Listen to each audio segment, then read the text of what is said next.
আমরা যে আয়ু পেয়েছি এই আয়ুটাও যথার্থ ব্যয় করা যায়, আবার আয়ুকে ব্যর্থ ব্যয়ও করা যায়। যারা এই আয়ুকে নিত্য নিরন্তর নিজের কল্যাণ নিজের উদ্ধারের জন্য চেষ্টা করছে, হরিকথা সাধুসঙ্গ সৎক্রিয়া, এটাই আয়ুর সদ্ব্যবহার। সূর্য ওঠে সূর্য অস্তমিত হয়, এটা নিত্যদিনের ক্রিয়া, কিন্তু উদিত সূর্য যে অস্ত যাচ্ছে আমার একটা দিনের আয়ু যে হরণ করে নিচ্ছে প্রতিক্ষণে, এই চিন্তা সবার হয় না। কারণ আয়ুর সদ্ব্যবহার আমরা সবাই করি না। আয়ুকে যেমন অর্থের বললাম অসৎ ব্যবহার করা যায়, সদ্ব্যবহার করা যায়, তেমন আয়ুটারও সদ্ব্যবহার করা যায়, অসৎ ব্যবহারও করা যায়। আয়ুর সদ্ব্যবহার কোনটা না, প্রতিক্ষণে আমাদের জীবন সূর্য হেলে পড়েছে, সূর্য উদয় হচ্ছে অস্ত যাচ্ছে, এমনি করে তো আয়ু কাটা পড়ছে। এই জন্য পরীক্ষিত মহারাজ আমাদের প্রতিনিধি হয়ে সামনে বসেছেন ভগবান শুকদেবের, বসে বলছেন আপনি কৃষ্ণ কথা বন্ধ করবেন না, কারণ আমার গোনা দিন 7 দিন, গোনা দিন তো আমাদেরও এক একটা গোনা দিন ফুরিয়ে যাচ্ছে। পরীক্ষিত মহারাজ আমাদের প্রতিনিধি, বলেন আপনি কৃষ্ণ কথা বন্ধ করবেন না, নিত্য নিরন্তর কৃষ্ণ সুধারস পান করার। আপনি হয়তো মনে করছেন বিপ্র অভিশাপের দিন থেকে আমি জল পাচ্ছি না, কিন্তু আপনার কৃষ্ণ কথামৃত পান করছে, এই জন্য জগতের কোনো তৃষ্ণা নেই আমার। যিনি কৃষ্ণ অমৃত কথামৃত পান করছেন, যিনি পান করেন তার আর তৃষ্ণা কি লাগবে? তো আমি হরি কথামৃত কৃষ্ণ কথামৃত পান করছি, আমার আর জাগতিক পিপাসা নাই, তাই আপনি কৃষ্ণ কথা বলে যান। ওম নমো ভগবতে বাসুদেবায়। জয় রূপ সনাতন ভট্ট রঘুনাথ, শ্রীজীব গোপাল ভট্ট দাস রঘুনাথ, এই 6 গোস্বামীর করি চরণ বন্ধন, যাহা হইতে বিঘ্ন নাশ অভীষ্ট পুরাণ, দুর্গমে প্রতিমেন্দর্শ স্খলদ পাদ গতির্মোহ, সকৃপা যষ্টিদানেন সন্ত সন্ত বলম বলম, শ্রীগুরু প্রেমানন্দী গৌর হরি বল। জয় শ্রী রাধে।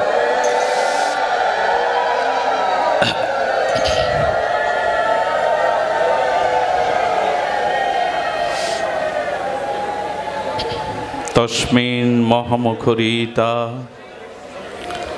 মধু বিচরিত্র পীযূষ শেষ সরিত পরিত,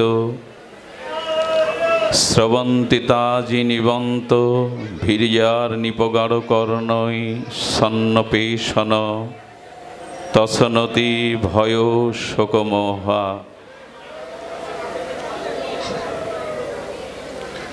কলিযুগ পাবন অবতার পরম প্রেমময়, প্রেম পরদত্ত সীমা,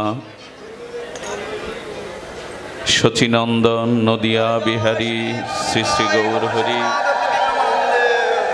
পরম পাবন পতিত উদ্ধারণ পতিত তারণ, প্রেম চিন্তামণি দাতা শিরোমণি পরম কারণিক পরম দয়াল, শ্রী শ্রীল নিতাই চাঁদের মহা অনুকম্পায়,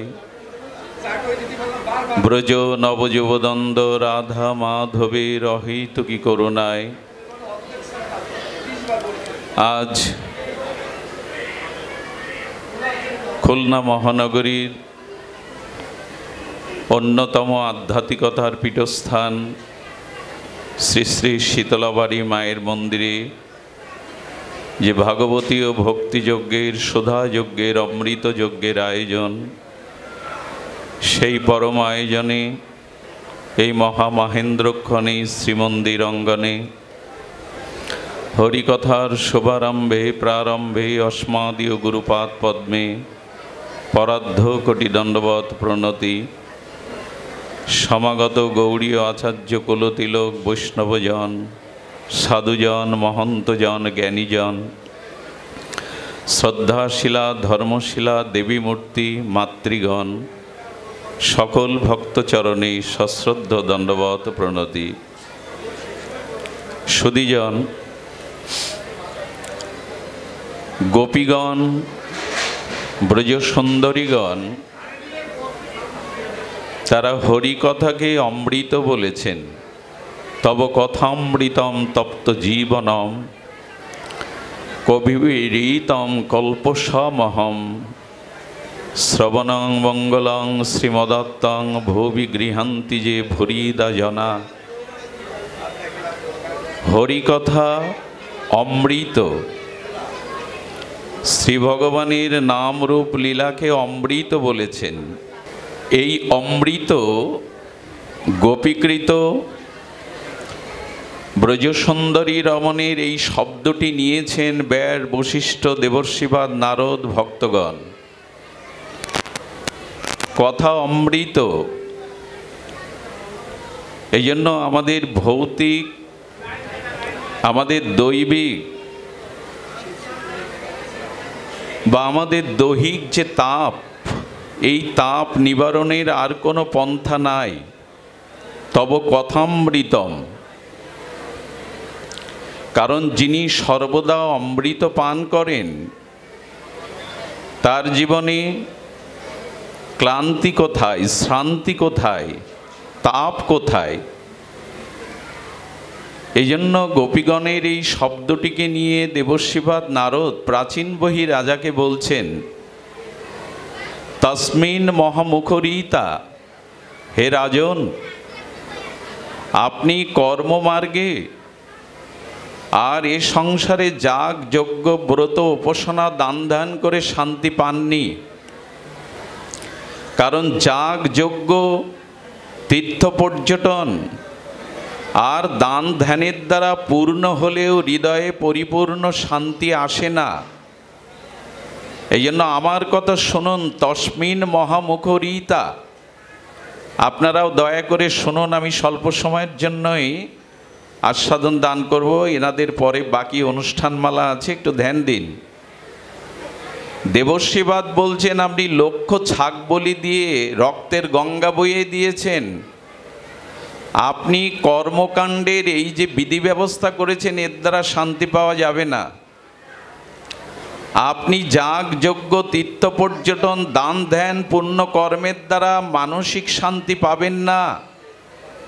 এই জন্য তস্মিন মহামুখরিতা, শুদ্ধ সাধুর মুখে আর যে অমৃত মহান মুখরিতা, কি বলছেন, মধুবী চরিত্র।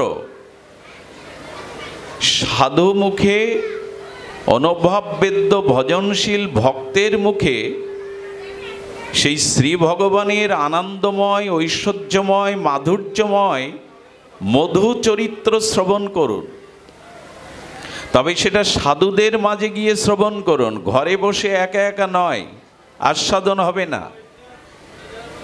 তো মধুবী চরিত্র বলছেন, সরিত পরিত, শেষ সরিত পরিত। সরিত মানে ঝর্ণার মতো। কারণ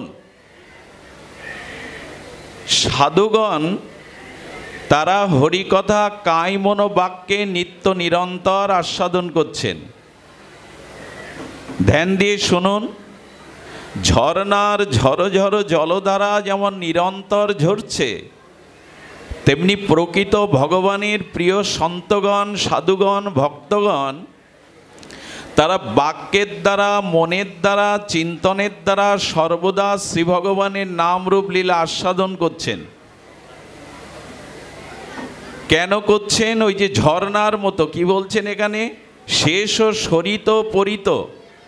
সরিত মানে ঝর্ণার ন্যায়। আমি আপনাদের একটা কথা বলি, অর্থ দুইভাবে ব্যয় করা যায়।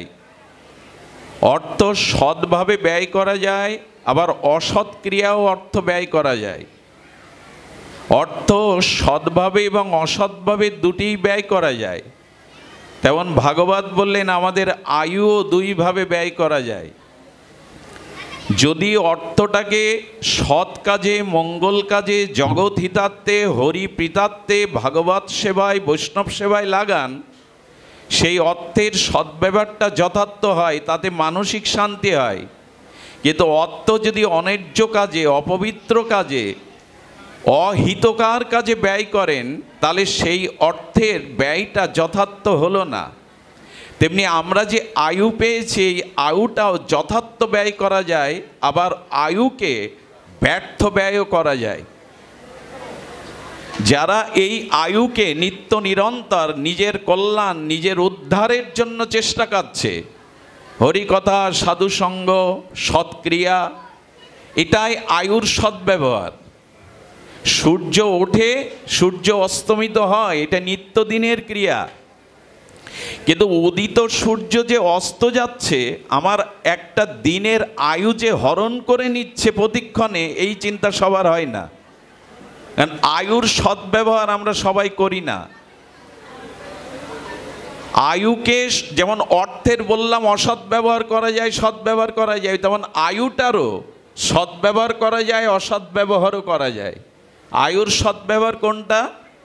না, প্রতিক্ষণে আমাদের জীবন সূর্য হেলে পড়েছে, সূর্য উদয় হচ্ছে, অস্ত যাচ্ছে, এমনি করে তো আয়ু কাটা পড়ছে।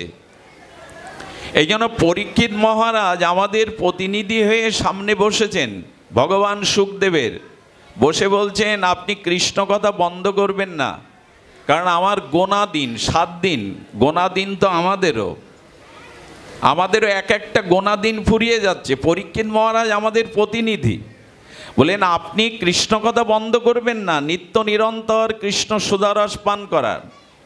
আপনি হয়তো মনে করছেন বিপ্র অভিশাপের দিন থেকে আমি জল পাচ্ছি না, কিন্তু আপনার কৃষ্ণ কথামৃত পান করছে, এই জন্য জগতের কোনো তৃষ্ণা নেই আমার।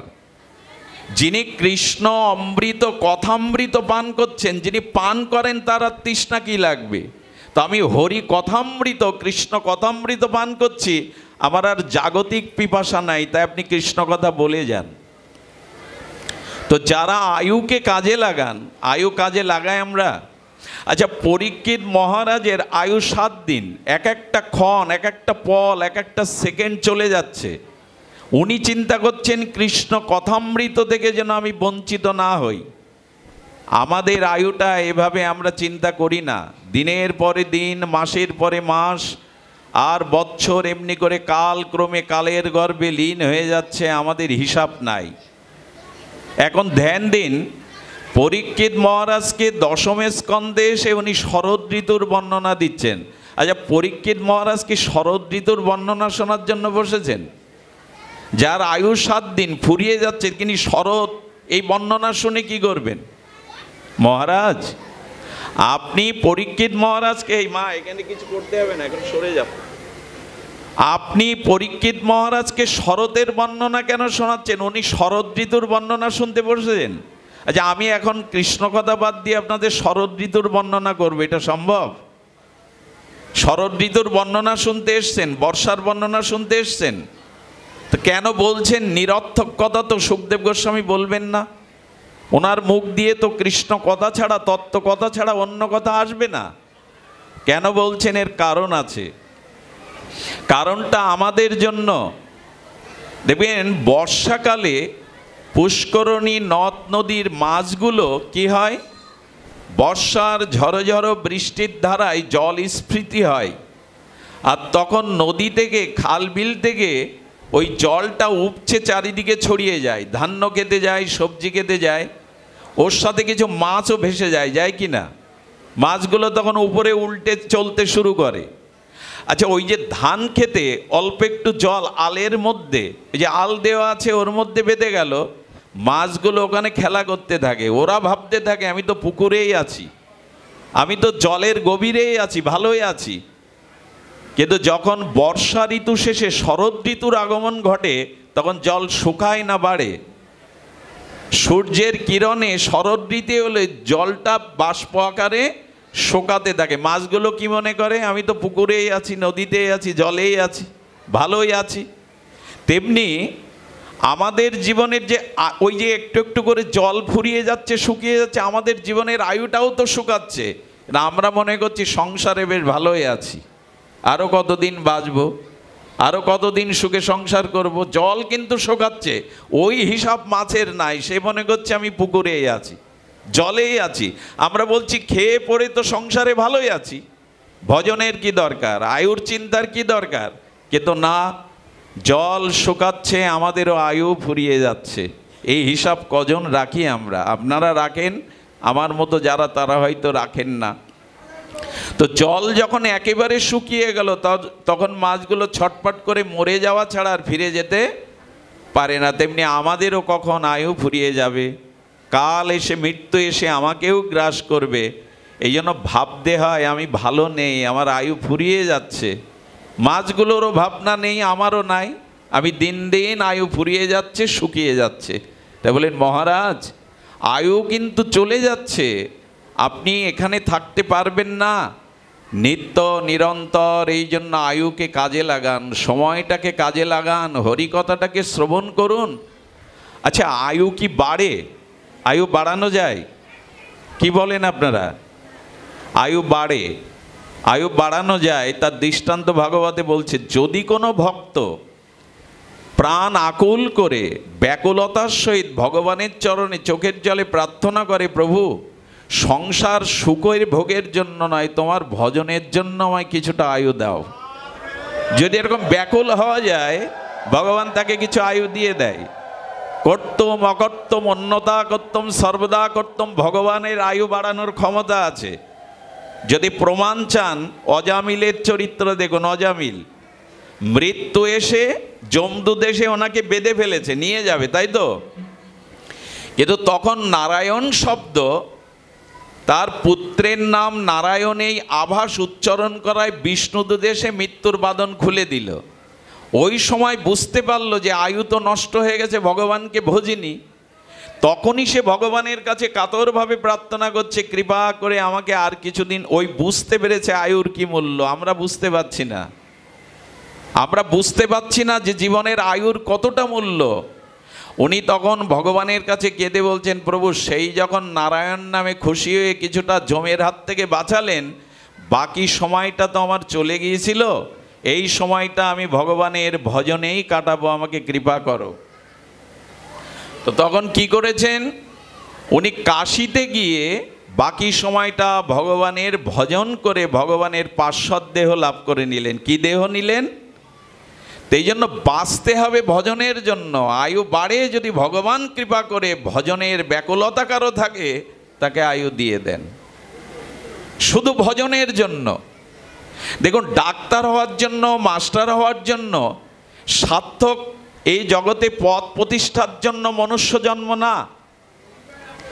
দেবতারাও যেখানে মনুষ্য জন্মের জন্য ভগবানের কাছে প্রার্থনা করেন, আপনি দেবতা হননি, আমি দেবতা হইনি, কিন্তু তারা বলছে, প্রভু এই ভক্তি ভূখণ্ড আমাদের মনুষ্য জন্ম দাও।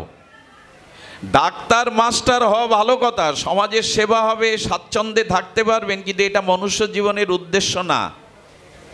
কোথাও বলতে পারবেন জোর গলায় যে ডাক্তার হওয়ার জন্য মানুষের জীবন? আমি মনুষ্য জীবন পেয়েছি, দেবতার দুর্লভ, ডাক্তার হওয়ার জন্য, মাস্টার হওয়ার জন্য, ধনী হওয়ার জন্য, বড় পদ পাওয়ার জন্য? আমি মনুষ্য জন্ম পেয়েছি, মূল লক্ষ্য ডাক্তার, মাস্টার, ইঞ্জিনিয়ার, কর্মচেষ্টায় যাই হোক, আমার মূল উদ্দেশ্য ভগবত ভজন করে নিজের আত্মকল্যাণ করা, নিজের উদ্ধার করা।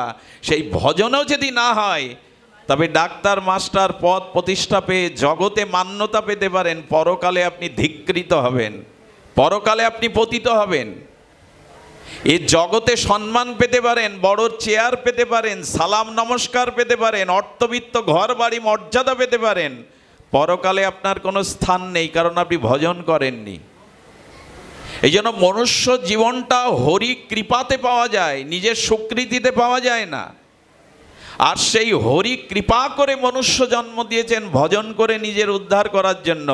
আয়ুটা আন কাজে অসময়ে ব্যয় করার জন্য নয়। কিন্তু এই হিসাব আজ কোথায়? এই বাবা কথা হচ্ছে, এই বাবা, এই আমি বন্ধ করব।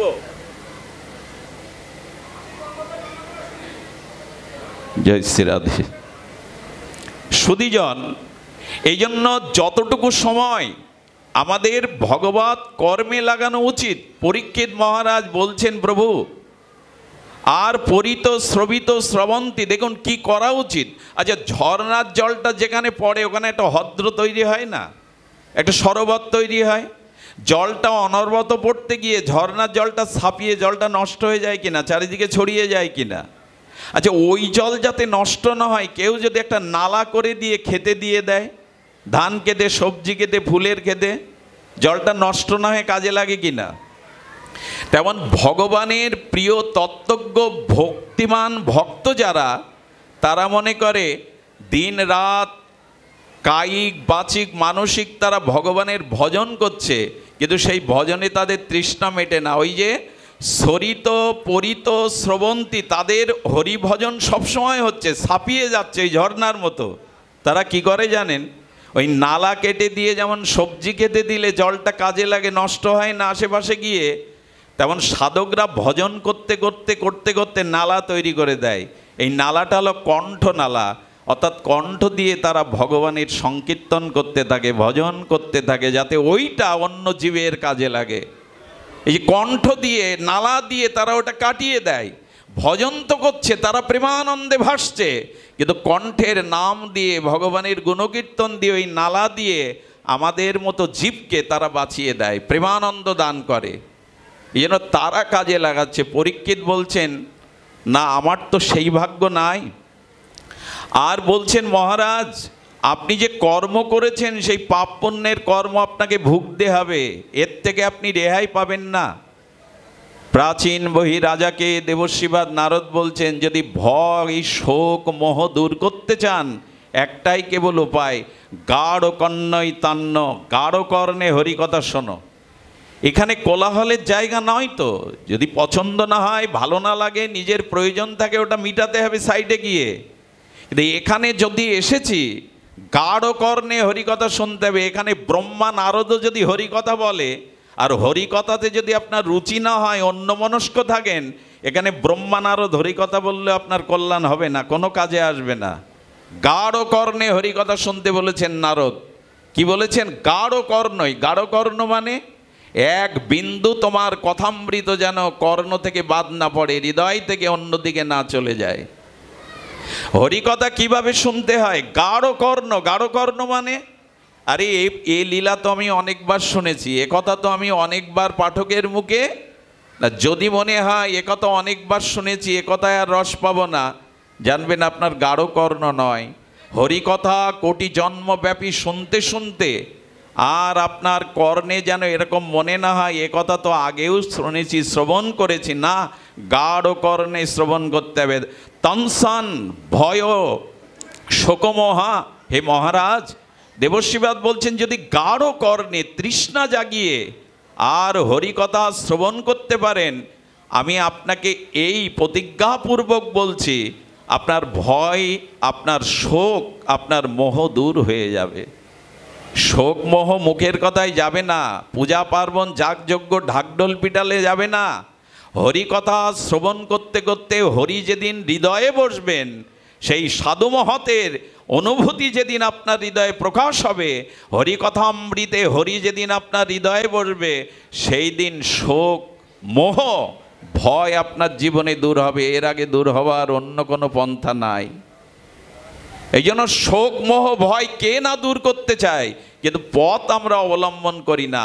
দেবশ্রীবাদ বললেন, গাঢ় কর্ণে হরি কথা শ্রবণ করো, নিবৃত দর্শই রূপগীয় মানাত। আহা, কি অপূর্ব শ্লোক এসেছে, এটি পরীক্ষিত মহারাজ বলছেন। দেখুন, হরিকথা নিবৃত দর্শই। নিবৃত দর্শই মানে যাদের সংসার বাসনা নিবৃত্তি হয়ে গেছে, আমার মতো, আমাদের বললে ভুল হলো, আমার যায়নি। নিবৃত দর্শই, যারা সংসারের ভোগ বাসনার থেকে নিবৃত্তি হয়েছে, সেই মুক্ত পুরুষ, সেই আত্মরামগণ তোমার কথা ছাড়া তারা থাকতে পারে না। কিন্তু রূপগীয় মান, তো তোমার রূপ গুণ মাধুর্য, এই শ্রবণেই তাদের আনন্দ, এই শ্রবণেই তাদের চিত্তে প্রেমানন্দ রস সৃষ্টি করে। পরীক্ষিত মহারাজ এই শ্লোকটি বললেন, সাপাদ শ্রোতা মনোভিরামাত। আহা, এখানে কি বলছে দেখুন, মুক্ত পুরুষ আত্মরামগণ পুরুষ তো তোমার কথা, তোমার লীলা, তোমার ভাবনা, তোমার নাম রূপ লীলা ছাড়া থাকতে পারে না। কিন্তু আমাদের মতো ভবরোগী যারা, তাদেরও একমাত্র ঔষধ হরিকথা, তাছাড়া অন্য কিছু না। কি বলছেন? সাদৌ শ্রোতৌ মনোভিরামাত। অর্থাৎ বলছেন, আচ্ছা ঔষধ দরকার কার? সুস্থ মানুষের। ঔষধ দরকার কার? রোগীর। কিন্তু রোগী সবসময় কি করে জানেন? রোগীর ওষুধ দরকার, যার ব্যথা যন্ত্রণা অসুস্থতা, এখন ঔষধ দরকার রোগী যিনি যন্ত্রণায় কাতর। তেমনি এই ভব সংসারে সংসার তাপে যারা জ্বলছে পুড়ছে, এই অনুভূতি আসলেই তো এর ওষুধের জন্য তিনি হরিকথা চাইবেন, ভজন করবেন। কিন্তু আমাদের অনুভূতি নেই যে আমি পুড়ছি। কথাটি খুব মন দিয়ে শোনার জন্য অনুরোধ করছি। আগে তো আপনাকে জানতে হবে আপনি রুগী। কিছু মনে করবেন না, অপারেশন করার আগে ডাক্তার যখন অবশ করে নেয় তখন কি কাটলে, অপারেশন করলে, সেলাই রক্তারক্তি করলে বোঝা যায়? রুগী বুঝতে পারে। তেমনি আমি যে সংসার জ্বালায় জ্বলছি, ভালো নেই, এই উপলব্ধিও আমাদের নেই। তারপরে তো ওষুধের খোঁজ করতাম। কি করে বোঝাই বলুন তো? কিছু কিছু রোগ আছে, রোগের বিকার আসে, আর রোগের বিকারগ্রস্ত রোগী বুঝতে পারে না আমার রোগ আছে, আমার ওষুধ দরকার। বরং ডাক্তার আনলে বলে ডাক্তার এনেছে কেন, আমার তো কিছু হয়নি। তা আমরা যে সংসারে ভালো নেই, আমরা যে কর্মফলে জ্বলছি সংসারে, এই উপলব্ধি আমাদের নেই। যদি মনে করতাম অসুস্থ তবে তো ওষুধের খোঁজ করতাম। এই জন্য আমার চিন্তা নেই। যেমন সাপ মুখে বিষ নিয়েই খায় ঘুমায়, তবু ওই বিষে ওকে মেরে দেয় না। সাপের গালের মধ্যে বিষ আছে, ওই বিষ নিয়ে খায় ঘুমায় ঘুরে বেড়ায়, ওই বিষ ওর ক্ষতি করে না। তেমনি আমরাও যে ভালো নেই, আমরা যে রোগী হয়ে গেছি, জন্ম মৃত্যু জরাব্যাধি ভোগ করছি ত্রিতাপ জ্বালা, এ উপলব্ধি হলেই তো সাধু সঙ্গে যাব, উপলব্ধি হলেই তো ওষুধের ব্যবস্থা নেব, ডাক্তারের কাছে যাব। এই জন্য বললেন, আমার মনে হয় হে গুরুদেব, হে ভগবান সুখদেব, আমার যে রোগ হয়েছে আমি বুঝতে পারছি না। এই ভবরোগের কি বলছেন? আস্বাদ ও শ্রোত মনোভিরামাত। এই মনের, এই সংসারের রোগের একমাত্র ঔষধ সাধুমুখে হরিকথা। আমি আপনাদের একটা ছোট নিবেদন করি। উদ্ধব মহারাজ বৃহস্পতির শিষ্য ছিলেন। উদ্ধব মহারাজের মতো জ্ঞানী অগ্রগণ্য পৃথিবীতে দ্বিতীয় ছিল না। সেই উদ্ধব অনেক শাস্ত্রজ্ঞ পণ্ডিত মেধা সম্পন্ন বৃহস্পতির শিষ্য, কিন্তু যখন বৃন্দাবনে গিয়ে গোপীদের কৃষ্ণ বিরহ দেখল, গোপীদের আরতি দেখল, যন্ত্রণা দেখল, 10 মাস পরে নিজের আঁচল পেতে দিয়ে দিল। আর নিজের এই যে উত্তরীয় পেতে দিয়ে বলছেন, হে গোপীগণ, হে ব্রজসুন্দরীগণ, আমি যদিও অযোগ্য আপনাদের চরণ ধুলির, তবু আমি উত্তরীয় পেতেছি। আপনারা কৃপা করে এই উত্তরীয়তে একটা আশীর্বাদ দিন। গোপী বলছেন, কি চাই উদ্ধব তোমার? তুমি পণ্ডিত, তুমি জ্ঞানী মধ্যে অগ্রগণ্য, কি চাই? উদ্ধব তখন বলছেন, আমি ব্রজে এসে বুঝতে পেরেছি বই পড়ে শাস্ত্র পড়ে পাণ্ডিত্য দিয়ে কিছু হয় না। তোমাদের মতো চোখের জলে কৃষ্ণ বিরহের অনুরাগ না হলে কৃষ্ণ প্রেম হয় না, প্রেম পাওয়া যায় না। এটা আমি পাইনি, এই অনুরাগটা আমি পাইনি। উদ্ধব সেদিন বলেছিল কি জানেন? আহা, উদ্ধব প্রার্থনা করতে বলছে, তোমাদের চরণধুলি চাইবারও যোগ্যতা নেই, তবে তোমরা আমাকে একটা আশীর্বাদ করো। এই ব্রজ বিপিনে, ব্রজ বৃন্দাবনে আমি যেন একটা লতা হয়ে জন্মাতে পারি। কেন উদ্ধব? মানুষ জড় বস্তু থেকে চিন্ময় মানুষ হতে চায়, আর তুমি মনুষ্য জন্ম পেয়ে শ্রেষ্ঠ জ্ঞানী হয়ে বিঞ্চিগণের পণ্ডিত হয়ে তুমি কেন আবার লতা পাতা জড়ো হইতে চাইছো বৃন্দাবনে? বললো, যার কৃষ্ণ প্রেম নেই, কৃষ্ণ বিরহ নেই, সে কি আর মানুষ? সে তো জড়ই, জড় পদার্থ, সে পাষাণ। সে যার ভজন নেই, নিত্য স্মরণ নেই, সে বেঁচে থেকেও মরা, মৃত। যার ভগবৎ স্মৃতি বুকে নেই, ইনি বেঁচে নেই, ইনি জীবদ্দশায় জীবন মৃত। তখনই বলছেন, আমার সৌভাগ্য নাই ওনাদের চরণধুলি চাওয়ার, তাই একটি লতা হয়ে বৃন্দা বিপিনে জন্মাতে চেয়েছি। হে গোপীগণ, কৃষ্ণ অনুরাগিনী হয়ে তোমরা যখন ছুটে যাবে ব্রজ বৃন্দাবনে গোবিন্দের সান্নিধ্যে, তখন তোমাদের চরণের এই অনুরাগময় একটি ধূলিকণা যেন আমার বুকে এসে পড়ে, তাহলে আমি ধন্য হব। একথা আবেগের নয়। আমাদের ভক্তমাল চরিত্রে নাভা গোস্বামীপাদ বলেছেন, গোবিন্দ আমার কোটিবার জন্ম হোক, আমি জন্ম এড়াতে চাই না, কিন্তু জন্ম যদি হয় সেখানেই জন্ম দাও, যেখানে তোমার শুদ্ধ ভক্তের দর্শন ও চরণধুলি সঙ্গ পাবো, সেখানে জন্ম দাও। আমি জন্ম মৃত্যু এড়াতে চাই না, কোটিবার আসতে চাই, তবে তোমার শুদ্ধ ভক্তদের মাঝে জন্ম দাও, যাতে ভক্ত দর্শন, ভক্তের চরণধুলিতে নিজেকে অভিষিক্ত করতে পারি। একটা কথা আপনাদের সারাৎসার বলে রাখি, শুদ্ধ ভগবৎ ভক্তের চরণধুলিতে যতদিন স্নান না করবেন, অভিষিক্ত না হবেন, ততদিন ভগবানের কৃপা হতে আমি বঞ্চিত থাকবেন, প্রেম ভক্তি থেকে আপনি বঞ্চিত থাকবেন। যতদিন শুদ্ধ ভক্তের চরণ ধুলিতে, এই জন্য অনেকেই ভগবান মানে, ভগবানকে মানে, ভক্ত মানে না। তাদের ভগবত মানাটা যথার্থ মানা নয়। যারা ভক্তকে অনাদর করে, ভক্তকে অসম্মান করে, অথচ ভগবানকে মানে, জেনে রাখুন কোটি জন্মেও তারা ভগবত কৃপার যোগ্য পাত্র নয়, কোটি জন্মেও তারা ভগবানের কৃপা পাবে না।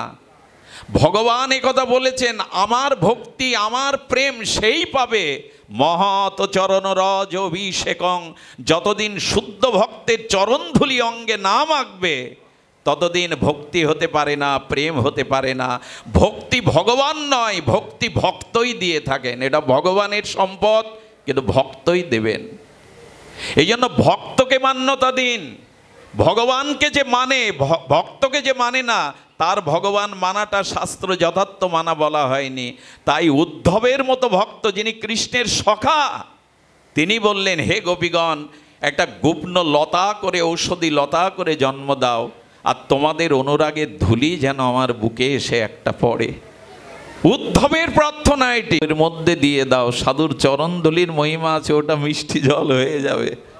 ও সারা রাত ধরে চিন্তা করেছে, সকালে উঠে আচার্যদেবের চরণধুলিটা হাত পেতে প্রার্থনা করে কুয়োই দিয়ে দিল। গল্প শোনানোর জন্য আমি এই আসরে বসিনি, সঙ্গে সঙ্গে কুয়োর জলটা মধুময়, শীতল, মিষ্টিময় হয়ে গেল সাধুর চরণ। কি হয় না সাধুর চরণধুলিতে! এই জন্য বললেন, না, ভক্তি যদি পেতে চাও, সাধুর সঙ্গে আর ভক্তের চরণধুলিকে নিজেকে অভিষিক্ত করো। এটাই তো সাধু মহিমাদের, মহাত্মাদের কথা। এই ধুলির মধ্যে এমন কিছু আছে, এই ধুলির মধ্যে এমন কিছু সংক্রামিত প্রেম ভক্তি আছে, যা আপনাকে ভক্তিমান করে দেবে। এই জন্য অনুরোধ করছি, এখানে বারবার বলবেন, সেই ঔষধটাই হলো ভক্ত সঙ্গ, সেই ঔষধটা হলো হরিকথা। হে মহারাজ, মহারাজ বলছেন, হে সুখদেব ভগবান, আপনি আমায় শোনাচ্ছেন না আমি অধিকারী না বলে, আমি রোগী বলে? তবে শুনুন, আমি অধিকারী মনে হয় নই, তার কারণ গীতাতে ভগবান বলেছেন, ন চ শুশ্রূষা ন তপস্কায়। যার তপস্যা নেই, যার শ্রদ্ধা নেই, আমার হরিকথাতে প্রীতি নেই, অর্জুন, আমাকে আমার কথা তাদের বলতে যেও না। এই জন্য যেখানে ভক্ত নেই, শোনার আগ্রহ নেই, ওখানে হরিকথা প্রকাশ করা উচিত নয়। ভগবান বলেছেন, ন তপস্কায়, যাদের তপস্যা নেই, অর্থাৎ ধৈর্য ধরে হরিকথা শোনার মতো যাদের পরিশ্রম, সহনশীলতা নেই, যারা হরিকথাকে সেবা করে না, হরিকথাকে সেবা পরামুখ, এদের সামনে আমার কথা বলো না অর্জুন, ওটা বৃথা হয়ে যাবে, এটা ব্যর্থ হয়ে যাবে। এই জন্য ভাগবত পড়ো গিয়ে, ভক্তের মাঝে গিয়ে, বৈষ্ণবের মাঝে গিয়ে, যাদের হরিকথার পিপাসা আছে, লালসা আছে। সুধীজন, এই জন্য বললেন, ক উত্তম শ্লোকা গুণানুবাদাত।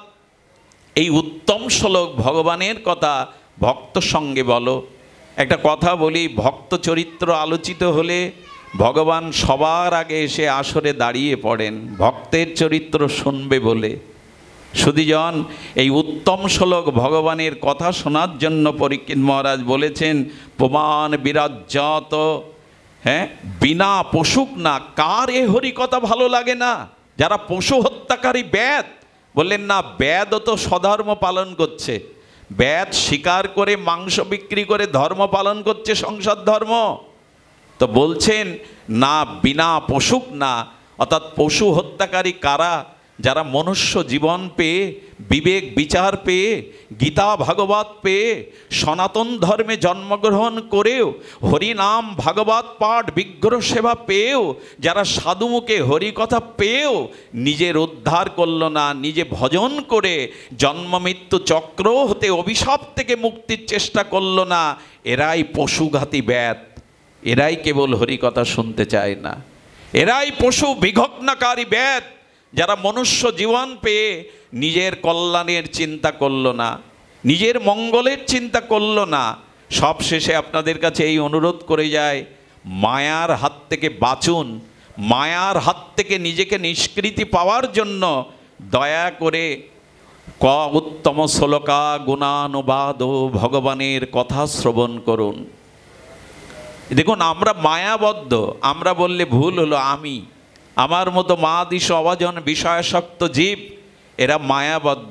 আচ্ছা, একটা কথা বলতে পারেন, আমরা তো অমৃতের পুত্র, আমরা তো ভগবানের অংশ, অমৃতাস্য পুত্র। আমাদের এই জরাব্যাধি দুঃখ ঢুকলো কোথা থেকে, প্রবেশ করলো কোথা থেকে? এই উত্তর আমাদের নিতে হবে। আমরা তো চিন্ময়, আমরা অমৃতের পুত্র, আমরা ভগবানের অংশ। আমাদের তো জরাব্যাধি, মৃত্যু, কর্মফল, দুঃখ এগুলো ভোগ করার কথা না। আচ্ছা, সূর্য কখনো অন্ধকার দেখে কি? সূর্য অন্ধকার দেখে? কারণ সূর্যের স্বপ্রকাশ, ওখানে অন্ধকার দাঁড়াতে পারে না। তেমনি ভগবানের অংশ, আনন্দময় সচ্চিদানন্দের অংশ হয়ে আমাদের কেন এই জরাব্যাধি দুঃখ ভোগ করতে হচ্ছে? আসলে জরাব্যাধি ভগবান কাউকে দেয়নি। জরাব্যাধি দুঃখ ভগবান দিতে পারে না। সচ্চিদানন্দ ভগবান থেকে কারো জরাব্যাধি দুঃখ আসে না। উনি দিব্য, চিন্ময়, সচ্চিদানন্দময়। এলো কোথা থেকে জানেন? অদ্ভুত কথা, এটি একটু মন দিয়ে শুনতে হবে। এই জন্য বলছি, পরমাত্মিক জগতে ভগবান বলেছিলেন মায়াকে ডেকে, শোনো মায়া, তুমি আমার ত্রিগুণময়ী মায়া। জীব যখন আমাকে ভুলে যাবে, কৃষ্ণকে ভুলে যাবে, মায়া আমি তোমাকে অধিকার দিলাম, ওই জীবকে তুমি কিছুটা সাজা ভোগ করাও, কষ্ট দাও। কারণ যন্ত্রণা না পেলে, কষ্ট না পেলে ও আমার কথা মনে করবে না। এই জন্য কৃষ্ণ ভুলে যাওয়ার অপরাধে আমরা এই জরাব্যাধি, মৃত্যু, অভিশাপ, কর্মফল ভোগ করছি। শুধুমাত্র একটা দোষে, কৃষ্ণকে ভুলে যাওয়ার দোষে। কৃষ্ণ ভুলি যেই জীব অনাদি বহির্মুখ, অতএব মায়া তারে দেয় সংসার। দুঃখ কে দেয়? ভগবান। দুঃখ কার কাছ থেকে আসে? ভগবানের থেকে। ভগবান আনন্দময়, কল্যাণময়, ভক্তবৎসল। তিনি দুঃখ হারি, দুঃখ দিতে পারেন না।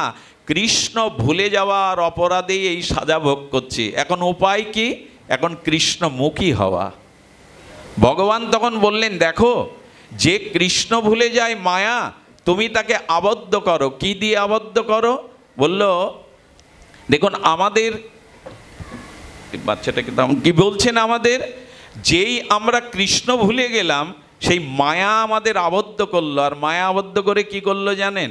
আমার ইন্দ্রিয়, মন, বুদ্ধি মায়া গ্রাস করে দিল। দেহ, ইন্দ্রিয়, মন, বুদ্ধি। একটু ধ্যান দিতে হবে। আমি আত্মা, কিন্তু আমি পরিচয় কি? এই দেহটাই আমি। মায়া এমন করে আমার দেহ, ইন্দ্রিয়, মনে মিশে গেছে। আচ্ছা, আমি যখন বলি আমি অসুস্থ, আমি সুস্থ, আত্মার কি অসুস্থতা আছে? তা আমি অসুস্থ বলছি মানে মায়া এমনভাবে মিশিয়ে গেছে, আমি আমাকে চিনতে পারছি না। বলছে আমি অসুস্থ, আমি তো আত্মা, আমি তো ভগবানের অংশ, আমি অসুস্থ হতে পারি না, আত্মার অসুস্থতা হয় না। কিন্তু আমি কৃষ্ণ ভুলে দেহকে আমি ভেবে বলছি আমি অসুস্থ। আচ্ছা, আমি যখন বলছি আমার চোখ দেখতে পাচ্ছে না, আমার দৃষ্টিশক্তি হারিয়ে গেছে, আত্মার চোখের দৃষ্টি কমে? পরমাত্মার অংশ চিৎকণ আত্মা চোখে কম দেখে? চোখে কম দেখে না। আসলে আমি ইন্দ্রিয়ে, চোখ কোনো ইন্দ্রিয়, ইন্দ্রতে আমি বুদ্ধি আসায় ওইখানে বলছে আমার চোখ কম দেখছে। আসলে আমরা অমৃতের পুত্র, আসলে আমরা চিদানন্দ ঘন আত্মা, কিন্তু এই মায়াতে জড়িত হয়ে আমরা এমনি করে ফেসে গেছি। আমি আপনাদের কাছে ছোট্ট অনুরোধ করেই পাঠ বিশ্রাম করব। সেটা হলো এইটুকু, এই মায়ার হাত থেকে নিষ্কৃতি পাওয়ার জন্য সাধুর সঙ্গে হরিকথা, তস্মিন মহামুখরিতা মধুবি চরিত্র সরিত পরিত পীযূষ গাঢ় কর্ণে হরিকথা পান। এটি ছাড়া দ্বিতীয় কোনো উপায় নেই। সবশেষে মায়ার হাত থেকে আমরা যদি নিষ্কৃতি না পাই, কিভাবে পাই? ছোট্ট একটা দৃষ্টান্ত দিয়েই আজকের পাঠ বিশ্রাম। ধ্যান দিন। বললেন বারবার বিশ্রাম দিচ্ছেন কেন? আসলে আর একটা অনুষ্ঠান এই কমিটি কর্তৃক, মহানগর মনে হয় কমিটি কর্তৃক অনুষ্ঠান আছে, এই জন্য তাদের সময়টাকে গুরুত্ব দিয়ে বাকি অনুষ্ঠানটাকে সুযোগ করা দেওয়ার জন্য আমরা আজকের শেষ কথা শুনব, শেষ নাই বিশ্রাম কথা শুনব। মায়ার হাত থেকে রক্ষার চেষ্টা করুন, না হলে কি পরিণতি হবে। রাধাকুণ্ডে গুরু মহারাজ এক অমৃত হরিকথা আস্বাদনে এটি দান করেছিলেন। নিশ্চয় আশা করি আপনি শুনবেন, আপনারা হৃদয় দিয়ে গ্রহণ করবেন। দেবশ্রীপাদ নারদ তার প্রিয় ভগবানের কাছে, পরমের কাছে বলছে, প্রভু আমি তো মায়ামুক্ত তোমার কৃপায়, কিন্তু মায়া কেমন তুমি যদি আমাকে একটু দেখাতে। নারদকে তখন গোবিন্দ হেসে বললেন, তোমাকে মায়া দেখানো যাবে না, কারণ তুমি মায়া দেখলে, মায়ার দ্বারা আবিষ্ট জীবের দুঃখ দেখলে তুমি তার মায়া দূর করবে, এই জন্য তোমাকে আমি মায়া দেখাবো না। দেবশ্রীপাদ নারদ বলছে, আমি কথা দিচ্ছি মায়া দেখলেই আমি তাকে উদ্ধার করব না, আমি কথা দিচ্ছি, কিন্তু মায়াকে দেখান। যে মায়ার কারণে জীব তোমাকে ভুলে, নিজের কল্যাণ ভুলে এই জন্মমৃত্যু জরাব্যাধিতে ঘুরপাক কাচ্ছে, তার অভিশপ্ত জীবনযাপন করছে, সেই মায়াকে একটু দেখান। নারদকে তখন গোবিন্দ বলছেন, সূর্য কি অন্ধকার দেখতে চায়, অন্ধকার দেখতে পায়, তেমনি তুমিও মায়া দেখতে পাবে না আমার কৃপায়। বলে আপনি অচিন্ত ভগবান, কর্তম অকর্তম অন্যতা কর্তম সর্বদা কর্তম, সর্বশক্তিমান তত্ত্ব, অচিন্তনীয় তত্ত্ব আপনি কৃপা করে দেখিয়ে দিন। ভক্তের অনুরোধ ভগবান উপেক্ষা করতে পারেন না। নারদকে বলছেন, চলে যাও অমুক গ্রামে, গিয়ে ওখানে দেখো মায়া শঙ্কর বলে এক ব্যক্তি আছে, সে সাক্ষাৎ মায়া, তার কাছে গেলেই তুমি মায়াকে চিনতে বা বুঝতে পারবে। নারদ হঠাৎ বললেন, প্রভু ওর কী নাম বললেন? বললেন মায়া শঙ্কর। বলে মায়া কারো উপাধি হয় নাকি? দাস হয়, ঘোষ হয়, চ্যাটার্জি ব্যানার্জি হয়, দেবনাথ হয়, মায়া। বলে মায়ার উপাধি হয়ে গেছে, এই জন্য তো ওর কাছে তোমায় পাঠাচ্ছি মায়া দেখতে। আচ্ছা, এক গ্রামে যদি দুইজন বিমল থাকে, একই টাইটেলের দুজন বিমল, একজন হাড় কৃপণ আর একজন উদার চেতা, তো ওই একই টাইটেলের একই গ্রামে একই পাড়ায় দুজন বিমল বাস করলে, যে খুব কৃপণ, সৎ কাজে অর্থ ব্যয় করে না, তার নামের আগে একটা বিশেষণ দিয়ে দেয়, কৃপণ বিমল, তাই না? কৃপণ কেউ টাইটেল, আসলে চরিত্রটাই কৃপণ উপাধি পেয়ে গেছে। তেমন ওর এত মায়া যে গোবিন্দর নাম দিয়েছেন, ওর বাবা মা রেখেছে শঙ্কর, কিন্তু গোবিন্দর নাম দিয়ে দিয়েছেন মায়া শঙ্কর, যাও মায়ার কাছে। নারদ সাধু বেশে জয় রাধা জয় রাধে জয় মাধব বলতে বলতে বলে, এটা কি মায়াশঙ্করের বাড়ি? অনেক খুঁজে খুঁজে পাচ্ছি না। মায়াশঙ্কর বারান্দাতে বসেছিল। আহা ওহো ভাগ্য আমার, আপনি কোথা থেকে এসেছেন? বলে বৃন্দাবন থেকে। বলে কি ভাগ্য আমার, আজ কি সূর্য উঠেছিল আমার সৌভাগ্য বহন করে, আসুন আসুন বসুন বসুন, আমার কি ভাগ্য। নারদ বলছে, বাবা এই তো কথার স্তুতি আছে। বসে তখন বলছেন, আপনি কি মায়াশঙ্কর? বলে হ্যাঁ আমি মায়াশঙ্কর। তখন নারদ চিন্তা করছেন, মায়াকে চিনতে গেলে গোবিন্দ পাঠিয়েছেন, কথা বলা ছাড়া কারো ব্যক্তিত্ব বোঝা যায় না। আচ্ছা, 10 জন শিক্ষিত ম্যাজিস্ট্রেট আইনজ্ঞদের মাঝে যারা আইনে বিশারদ, সেই 10 জন ম্যাজিস্ট্রেটের মধ্যে আমার মতো একটা মূর্খ যদি কোট টাই প্যান্ট পরে চেয়ার টেনে বসে, ততক্ষণ বোঝা যাবে না ও মূর্খ, যতক্ষণ ও মুখে কথা না বলা শুরু করবে। কথা বলাতেই মানুষের ব্যক্তিত্বের পরিচয় পাওয়া যায়, যার ভেতরে ভাব যেমন তার ভাষাও তেমনি মুখরিত হয়। তো এই জন্য নারদ ভাবছে, কথা না বললে ওর যে মায়া দেখতে ভগবান পাঠিয়েছেন আমি বুঝতে পারবো না। মায়াশঙ্করকে বলছেন, শঙ্কর বৃন্দাবনে চলো, সংসার মায়ার জায়গা, এখানে জরা ব্যাধি মৃত্যু আছে, সুখের জায়গা না অসুখের জায়গা, তুমি আমার সাথে ব্রজে চলো। তখনই মায়াশঙ্কর শুরু করেছে তার ঝর্ণা ধারা। তাকে আর জানি না, দিন রাত জ্বলে পুড়ে মরছি আর মায়ার দগ্ধীভূত হচ্ছে, কিন্তু সাধু বাবা মেয়ে যে সাই না, ব্র্যাকেট দিয়ে দিল। নারদ উপলব্ধি করছে, আমরাও বলি না মেয়েটার বিয়ে হোক, ছেলেটার চাকরি হোক। আচ্ছা, ছেলের চাকরি মেয়ের বিয়ে পর্যন্ত আপনি থাকবেন, এই গ্রান্টে আপনি পেয়ে গেছেন, আর ওদের চাকরিদাতা আপনি। আপনি চেষ্টা করতে পারেন, কিন্তু আপনার হাতে তেমন কিছু নাই, আপনি চেষ্টাটুকু করতে পারেন, ওর প্রারব্ধে না থাকলেও পাওয়া যাবে না। আমরা কি করি, ভজন পরে করব, আগে এই কাজ। বলো মেয়ে সাই না, ব্র্যাকেটে দিয়ে দিয়েছে। বললো তুমি মারা গেলেও তোমার মেয়ের গতি হবে তার প্রারব্ধে যা আছে, তুমি চলো। বললো মেয়ের বিয়ে হলে আর বলা লাগবে না, আমি আপনার পিছনে ছুটব। সঙ্গে সঙ্গে ওনার স্ত্রী এসে কটমট করে তাকিয়ে দেবর্ষী নারদের পানে চেয়ে বলছেন, আপনার খেয়ে কাজ নেই, কিন্তু ওর আছে, আপনি উঠুন, আপনি যান, পথ ছেড়ে দিন, ওর কাজ আছে। সঙ্গে সঙ্গে বলে যখন কটমট করে ক্রোধনী ঘরে গেল, তখন নারদ বলছেন, এরকম সাক্ষাৎ মায়ার সাথে আছেন কি করে আপনি? আরে আপনি চলুন, বৃন্দাবনে পরম আনন্দ আছে, আমার সাথে চলুন। বলে, ওই যে মেয়ের বিয়ে, আপনি চলে যান, নাহলে আর এক গালি শুনতে হবে। আমি মেয়ের বিয়ে হলে ঠিক ঠিক বৃন্দাবনে গিয়ে ভজন করব। 5 বছর পর নারদ চিন্তা করছে মেয়ের বিয়ে হয়েছে কিনা দেখে আসি। গিয়ে বলছে, এটা কি মায়াশঙ্করের বাড়ি? মায়াশঙ্করের বাড়ি এটা। ছেলেটা ছোট ছিল, বড় হয়ে বলছেন, বাবা তো 3 বছর আগে মারা গেছে। নারদ বলছে, মারা যাক, কিন্তু গতি কি হলো? ভজন তো করলো না। মেয়ের বিয়ে ঠিক হয়ে গেছে, মারা যাওয়ার পর নারদ ধ্যানের দ্বারা জানতে পারলো কি জানেন? আমি গল্প আদৌ শোনাচ্ছি না, এই হলো আমাদের দশা, যারা মায়াবদ্ধ জীব তাদের দশা।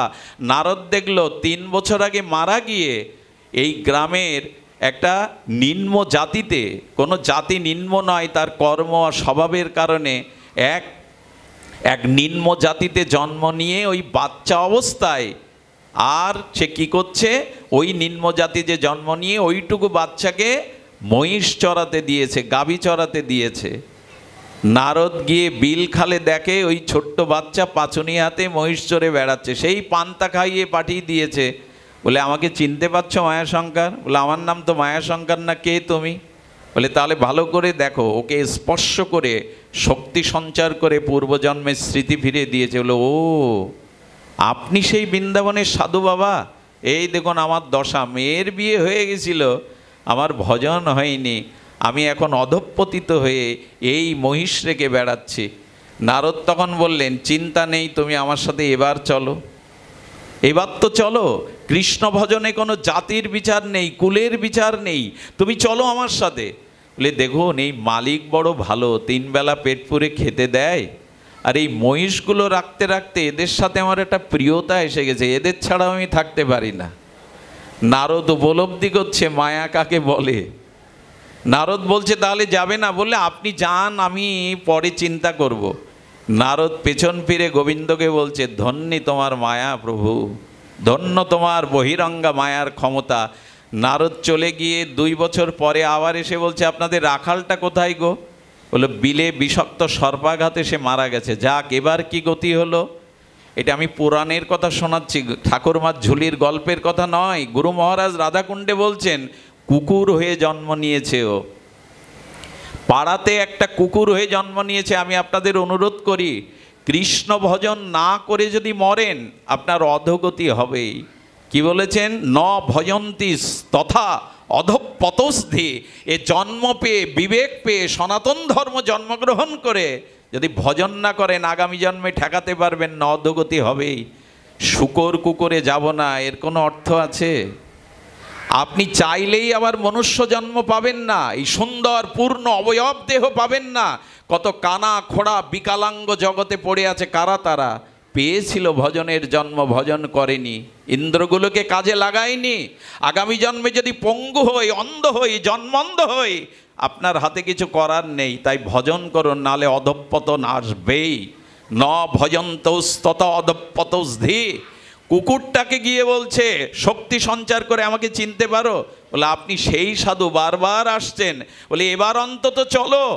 বলে, কুকুর জন্মে কি আর কৃষ্ণ ভজন হয়? সব চলে গেছে, কুকুরে নেমে গেছে, এখন আর ভজন হবে না। নারদ বলছেন, হয়, যদি বৈষ্ণবের দুয়ারের কুকুর হয়ে থাকতে পারো, তোমার একটা গতি হতে পারে। বৈষ্ণবের দুয়ারের কুকুর হলে একটা গতি হতে পারে, হয়। কিন্তু আমি এমন কুকুরও দেখেছি, সন্ধ্যাবেলা উলোধ্বনি শঙ্করধ্বনি হরিনাম করলে ও চিৎকার করে হরিনাম করার চেষ্টা করে। এমনও কুকুর আছে একাদশীতে অন্ন পায় না। আমি উত্তর দিনাজপুরে ভারতে একটা পাঠ করতে গিয়ে একটা কুকুরকে তারা ঘরের মধ্যে রেখেছে। কেন জানেন? একাদশীতে অন্ন দিলেও পায় না, প্রসাদ পায়, কোনো আমিষ বস্তু পায় না। সন্ধ্যার শঙ্কে ফু দিলে, হরিনাম করলে সে চিৎকার করে হরিনাম করে। হয়তো গত জন্মে ভজন করেছিল, কোনো মহাপরাধে জন্মে কুকুর হয়েছে, কিন্তু ভজন নষ্ট হয়নি। সোনা যদি মাটির নিচে 200 বছরে রেখে দেন, কাপড় নষ্ট হবে, বস্তু নষ্ট হবে, সোনা নষ্ট হবে না। আজকে যে 2 ঘন্টা এখানে হরিকথা শুনছেন, এটা কোনো জন্মেই নষ্ট হবে না। গোবিন্দ কোনো না কোনো সময়, কোনো না কোনো জন্মে ফিরিয়ে দেবে আপনাকে এই সময়টা। ভজন বৃথা যায় না, ভজন কখনো ব্যর্থ যায় না। তখন বলছে চলো, আরে কুকুর হয়ে উদ্ধার হওয়া যায়। আমি আপনাদের একটু নিবেদন করি, বৈষ্ণবের আনুগত্যে যদি কুকুর হয়ে থাকতে পারি কি হবে জানেন? আমি দেখেছি আমার বাড়িতে একটা পোষ্য কুকুর আছে, আমরা যখন কিছু খাই ও ফ্যাল ফ্যাল করে তাকিয়ে থাকে। ওর অব্যক্ত ভাষায় যেন বলছে, মালিক তুমি যা খাচ্ছ আমার আশা আছে, আমি তোমার কাছে গিয়ে কেড়ে নিতে পারি না, আমি জানি তুমি আমাকে কিছু দেবে, অংশ, বাকি অংশ কিছু দেবে। আমি অনুরোধ করি বৈষ্ণবের আনুগত্যে কুকুর হয়েও যদি থাকা যায়, বৈষ্ণবই হরিনাম কৃপা নিশ্চয় আমাকে কিছু দিয়ে উদ্ধার করাবে। সেন সেবানন্দের কুকুরটাকে মহাপ্রভুর চরণে পর্যন্ত নিয়ে গিয়েছিলেন। মহাপ্রভু কৃপা করে কুকুরটাকে প্রসাদ দিয়ে হরি বলিয়েছিলেন। এই জন্য বললেন চলো বৃন্দাবনে বৈষ্ণবের দ্বারে থেকে হরিনাম শুনলে প্রসাদ পেলে উদ্ধার হয়ে যাবে। কুকুরটা তখন কি বলছে জানেন? দেখুন আমি বেঈমানি করতে পারবো না, যে মালিক আমাকে খেতে দেয়, এই গ্রামে চুরি ডাকাতি হচ্ছে, আমি এখন ছেড়ে যেতে পারবে না। নারদের চোখে জল এসে গেছে, হাই রে, ও মালিকের সাথে বেঈমানি করবে না, কিন্তু মূল মালিকের সাথে বেঈমানি করতে করতে এই পর্যন্ত এসছে। বললো মালিক খেতে দেয়, আমি মালিককে ছেড়ে যেতে পারবো না। নারদ চলে গেল। 1 বছর পরে এসে বলতে আপনাদের কুকুরটা কই? বললো কি অজানা রোগে মারা গেছে। এবার কি গতি হলো? নারদ ধ্যানের দ্বারা জাগলো, 5 দিন আগে নর্দমার ড্রেনের পোকা হয়ে জন্মেছে। আমি অনুরোধ করছি ভজন না করলে কিন্তু আমাদের গতি ওখানে যেতে পারে। এটা মন গড়া কল্পিত গল্প নয়। ভজন না করলে এই জগতে পাপময় কর্ম, কামনাময় কাম ক্রোধে মেতে থাকলে গোবিন্দ আমাকে আর মনুষ্য জন্ম দেবেন না, এমনি করে হীন জাতিতে হীন জন্ম দিবেন যে অধঃপতিত হতে হবে। পোকা হয়ে জন্মেছে। নারদ গিয়ে পোকাটাকে ড্রেন থেকে তুলেছে, তুলে শক্তি সঞ্চার করে বলছেন এখনো আর কত নিচে নামবে, এখন আর কত নিচে নামবে, চলো এবার। তখন বলছেন শোনো সাধু, বারবার আসছো, কিন্তু একটা কথা বলি, এই নর্দমা দূষিত জলে যে শান্তি পাচ্ছিলাম, আমি তোমার হাতে উঠে কষ্ট হচ্ছে, আমাকে ওখানে ছেড়ে দাও। এই হলো মায়াবদ্ধ জীবের দশা। ভালোই আছি আমরা, খেয়ে পড়ে সংসারে বেশ ভালোই আছি। বললেন ওখানে ছেড়ে দাও। গোবরী পোকাকে যদি আপনি তুলে পদ্ম ফুলে রাখেন, ও ছটপট করবে, বলবে গোবরেই দিয়ে দাও। আচ্ছা দুধ উৎকৃষ্ট, আপনি যদি জল থেকে মাছকে দুধের মধ্যে রাখেন, বাঁচবে? ছটপট করবে। কৃষ্ণ ভজন ছাড়া, সাধু সঙ্গ ছাড়া আনন্দ পাওয়া যায় না, জীবনের যথার্থ সার্থকতা আসে না। পোকাটাকে বলছে আমি আর তোকে ছেড়ে দেব না, আমি আর তোকে অধঃপতিত হতে দেব না, আমি এই জন্মেই তোর উদ্ধার চাই। নারদ তাকে কৃপা করে গোবিন্দের চরণে সঁপে দিয়ে বললেন প্রভু আর ভুল করবে না, এবার অন্তত কৃপা করো, আসুন না আমরা আর ভুলের পথে না যাই। অনেকই তো ভোগ হয়েছে, সংসার দেখা অনেক হয়েছে, কিন্তু উদ্ধার না হতে পারলে কিন্তু এমনি করে অধঃপতিত হতে হবে। তাই আপনাদের কাছে অনুরোধ, ভগবানের নাম, ভগবানের গুণগাথা সাধু সঙ্গে শ্রবণ কীর্তন করুন। সামনে অন্ধকার নেমে আসছে, আয়ু ফুরিয়ে আসছে, জরাব্যাধিতে আক্রান্ত হচ্ছে, শুধু বলবো নাম করুন। বৃন্দাবনের এক সাধু দিল্লিতে অপারেশন করতে গিয়ে তার 95 বছর বয়সে যখন মারা যান, ডাক্তার কেঁদেছিল আর বলেছিল ওনার সমস্ত শরীর অবশ করা ছিল, হার্ট অপারেশনের 95 বছর বয়স, কিন্তু আমি দেখলাম মৃত্যুর সময় তার জিহ্বা দুটো নাম বলে উঠল, হা রাধে, হা রাধে। ডাক্তার বলছে এটা হতে পারে না। তার ভক্তরা বললেন অপারেশনের যখন উনি ওটিতে যান, তখন বৃন্দাবনের ধুলি রজকণা জিহ্বার তলে দিয়েছিলেন, হে রাধে, যদি মৃত্যুই হয় তোমার এই চরণের ধুলি যেন আমাকে তোমার নাম একবার নেওয়ার ক্ষমতা দেয়। এই জন্য সমস্ত শরীর অবাস, কিন্তু উনি রাধে রাধে বলতে বলতে চলে গেলেন। এই জন্য ভজন করুন, নাম স্মরণ করুন, ভগবানের নাম রূপ লীলা কথার মধ্যে থাকুন, অন্তত মৃত্যুর সময় ভগবানের কথা স্মরণ আসবেই। যদি আসে তো ত্রাণ পেয়ে গেলেন। আজ এখানেই থাক, যেহেতু পরবর্তী অনুষ্ঠানমালা আছে। আপনারা ভালো থাকুন, সুস্থ থাকুন, ভগবানের নাম রূপ লীলার মধ্যে দিয়ে জীবন অতিবাহিত করুন। জয় শ্রী রাধে, জয় নিতা।